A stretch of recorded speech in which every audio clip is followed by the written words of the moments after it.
তো নবী করিম সাল্লাল্লাহু আলাইহি ওয়াসাল্লাম নামাজের সালাম ফেরানোর পরে তিনি কি বলতেন?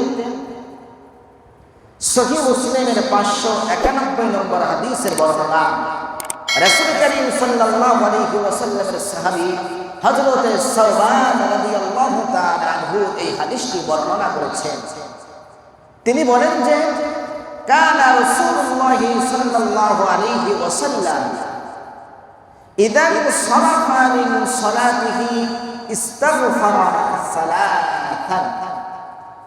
রাসূল করিম সাল্লাল্লাহু আলাইহি ওয়াসাল্লাম যখন নামাজ থেকে ফারিগ হতেন, নামাজের সালাম ফেরাতেন, তখন তিনি 3 বার ইস্তিগফার করতেন। আস্তাগফিরুল্লাহ, আস্তাগফিরুল্লাহ, আস্তাগফিরুল্লাহ। আমি আল্লাহর কাছে ক্ষমা চাই, আমি আল্লাহর কাছে ক্ষমা চাই, আমি আল্লাহর কাছে ক্ষমা চাই। তো এই হাদিস থেকে আমরা জানতে পারলাম যে রাসূল করিম সাল্লাল্লাহু আলাইহি ওয়াসাল্লাম সালাম ফেরানোর পরে 3 বার ইস্তিগফার করতেন। 3 বার কি করতেন? ইস্তিগফার করতেন। এখন কিছু কিছু উলামায়ে কেরাম রয়েছে, কিছু কিছু আলেম উলামা রয়েছে যারা নামাজের সালাম ফেরানোর পরে আল্লাহু আকবার বলে। নামাজের সালাম ফেরানোর পরে কি বলে? আল্লাহু আকবার বলে। তারা দলিল হিসাবে হযরতে ইবনে আব্বাস রাদিয়াল্লাহু তাআলা আনহুর একটি হাদিস বর্ণনা করেন, যেটা সহিহ বুখারীর 842 নম্বর হাদিস। তারা দলিল হিসাবে এই হাদিসটি বর্ণনা করেন যে আব্দুল্লাহ ইবনে আব্বাস রাদিয়াল্লাহু তাআলা আনহু বলেছেন যে কুনতু আরিফু ইনকিজা সালাতিন নবী সাল্লাল্লাহু আলাইহি ওয়াসাল্লাম বিতাকবীর।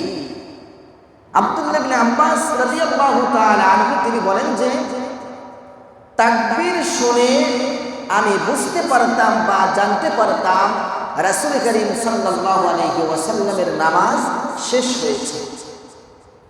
আমরা যদি হাদিসের দিকে লক্ষ্য করি তাহলে দেখতে পাই যে এই হাদিসের মধ্যে তাকবীর শব্দ এসেছে। কি শব্দ এসেছে?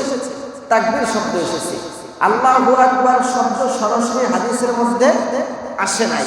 কি শব্দ এসেছে? তাকবীর শব্দ। তো তাকবীর শব্দের অর্থ হলো ডিকশনারি বা লুগাত অনুযায়ী এর অর্থ হলো আল্লাহু আকবার। তো লুগাত বা ডিকশনারির অর্থ অনুযায়ী তাবিল করে তারা এই হাদিসে দিয়ে দলিল দিয়ে থাকেন যে এখানে তাকবীর শব্দের অর্থ হলো আল্লাহু আকবার। সুতরাং রাসূল করিম সাল্লাল্লাহু আলাইহি ওয়াসাল্লাম নামাজের সালাম ফেরানোর পরে আল্লাহু আকবার বলেছেন, তার দলিল হলো এই হাদিস। যারা নামাজের পরে আল্লাহু আকবার বলে তারা বলে এটা। কিন্তু ইবনে আব্বাস থেকে সহিহ বুখারীতে আরেকটা হাদিস বর্ণনা করা হয়েছে, সেটা হলো যে সহিহ বুখারীর 841 নম্বর হাদিস। সেই হাদিসের মধ্যে আবার ইবনে আব্বাস বলেছেন যে আন্না রাফআস সাউতি বিযিকরি হিনা ইয়ানসারিফুন নাসু বিল মাকতুবাতি কানা মিনাল মাকতুবাতি কানা আহদিন নবী সাল্লাল্লাহু আলাইহি ওয়াসাল্লাম। রাসূল করিম সাল্লাল্লাহু আলাইহি ওয়াসাল্লামের জামানায় মুসাল্লিগণ যখন নামাজ শেষ করতেন তখন তারা উচ্চ স্বরে জিকির করতেন। তখন তারা উচ্চ স্বরে কি করতেন? জিকির করতেন। তো এখান থেকে লক্ষ্য করেন ইবনে আব্বাস রাদিয়াল্লাহু তাআলা আনহু এক হাদিসে বললেন যে তাকবীর শুনে আমি বুঝতে পারতাম রাসূল করিম সাল্লাল্লাহু আলাইহি ওয়াসাল্লামের নামাজ শেষ হয়েছে। এরপরে আরেকটা হাদিসে তিনি বর্ণনা করেছেন যে রাসূল করিম সাল্লাল্লাহু আলাইহি ওয়াসাল্লামের জামানায় মুসাল্লিগণ যখন নামাজ শেষ করত তখন তারা উচ্চ স্বরে জিকির করত। এখন কোন জিকির, সুবহানাল্লাহ নাকি আলহামদুলিল্লাহ নাকি লা ইলাহা ইল্লাল্লাহ, এরকম নির্দিষ্ট করে হাদিসের মধ্যে কি করা হয় না, বলা হয় না। তো দেখা যায় একই ব্যক্তি, একই রাবী, তিনি দুই রকমের হাদিস বর্ণনা করেছেন। সহিহ বুখারীর 842 নম্বর হাদিসে তিনি বর্ণনা করেছেন যে তাকবীর শুনে আমি বুঝতে পারতাম রাসূল করিম সাল্লাল্লাহু আলাইহি ওয়াসাল্লামের নামাজ শেষ হয়েছে, কিন্তু এখানে হাদিসের মধ্যে সরাসরি আল্লাহু আকবার বলা হয় নাই। আরেকটা হাদিসে তিনি বর্ণনা করেছেন যে রাসূল করিম সাল্লাল্লাহু আলাইহি ওয়াসাল্লামের জামানায় মুসাল্লিগণ যখন নামাজ শেষ করতেন তখন তারা উচ্চ স্বরে জিকির করতেন। এখানেও নির্দিষ্ট করে বলা হয় নাই যে জিকির কোন জিকির, সুবহানাল্লাহ, আলহামদুলিল্লাহ নাকি লা ইলাহা ইল্লাল্লাহ। তবে হ্যাঁ,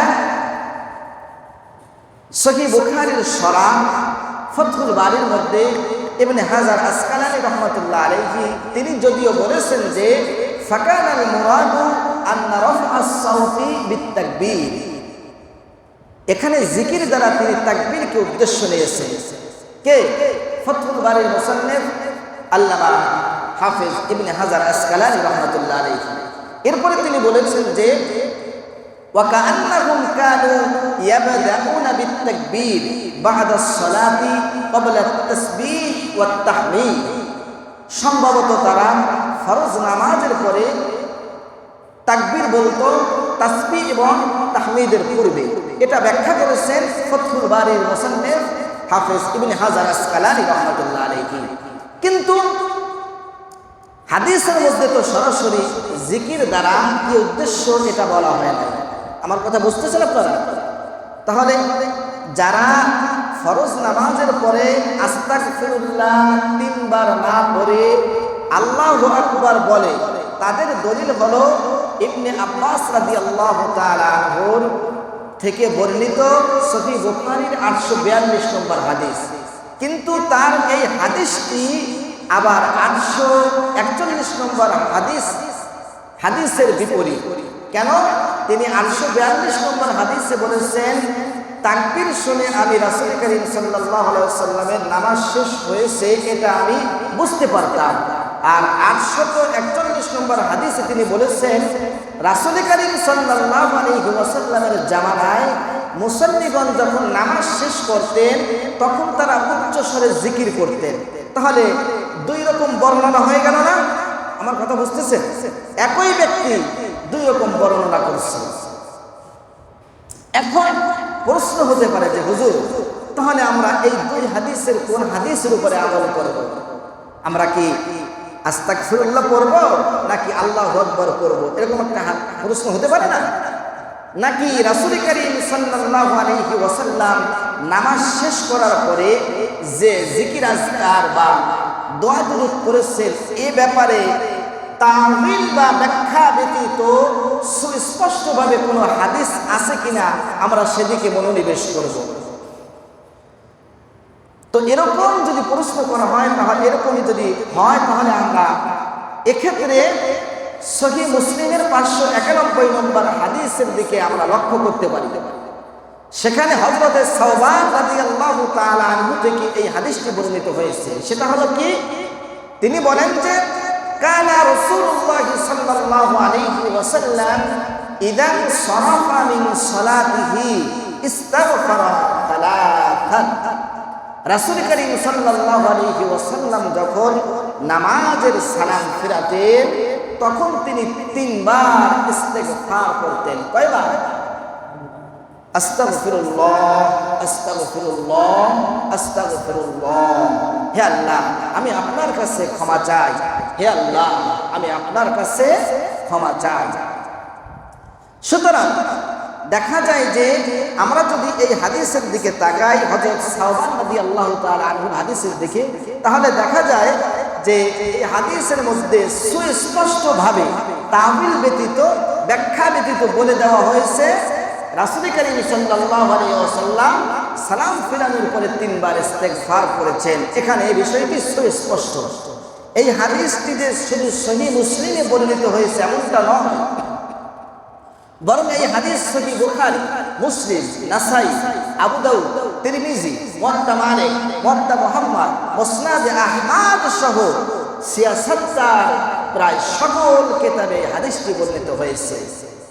এখন প্রশ্ন হতে পারে যে হুজুর, তাহলে যারা আল্লাহু আকবার নামাজের পরে বলে তাদেরটাকে ঠিক নয়, নাকি তারা বেদাত করতেছে, নাকি এটা বলাই যাবে না? আসলে বিষয়টা এরকম নয়, তাদেরটাও ঠিক আছে, যেহেতু তাদের সপক্ষে সহিহ বুখারীর হাদিস রয়েছে, যদিও তারা তাগুল করে ব্যাখ্যা করে এই হাদিসকে দলিল হিসাবে গ্রহণ করে। তবে উত্তম হলো কি, সালাম ফেরানোর পরে 3 বার আস্তাগফিরুল্লাহ বলা, এটা হলো উত্তম। আল্লাহু আকবার বলা যাবে, বললে গুনাহ হবে না, বললে সওয়াব হবে।